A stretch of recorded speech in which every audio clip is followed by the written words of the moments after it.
Je viens de voir un jeune homme de 27 ans pour un bilan d'hérédité avec une famille, enfin dans la famille, des personnes qui sont décédées précocement ou qui ont des maladies cardiovasculaires, dont il venait faire son contrôle. Donc son examen est normal, il avait déjà eu un bilan qui était normal. La seule particularité de son bilan, c'est que il est porteur du virus de l'immunodéficience acquise, VIH. Il a 27 ans. Et donc, je lui ai posé la question de savoir s'il sait comment il a contracté ça depuis déjà quelques... Enfin, ça a été découvert au mois de février de cette année. Et il dit oui, oui, je sais, je sais. Alors, je dis comment? Et puis il dit, c'est la fellation.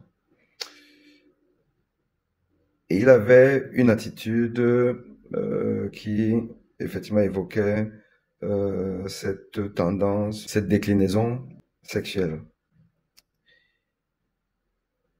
Et ce qui est intéressant, c'est que il m'a dit oui, les gens ne le savent pas, on ne le dit pas assez, mais malheureusement, il n'y a pas que la pénétration.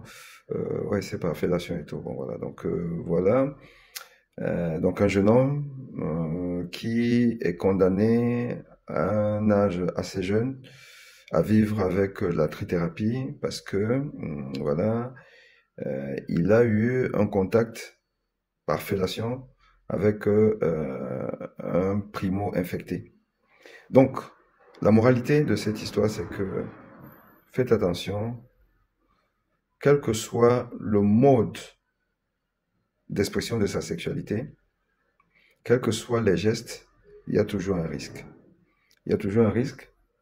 Et ceci est vrai aussi pour les personnes à tendance sexuelle aujourd'hui à la mode, c'est-à-dire les LGBT.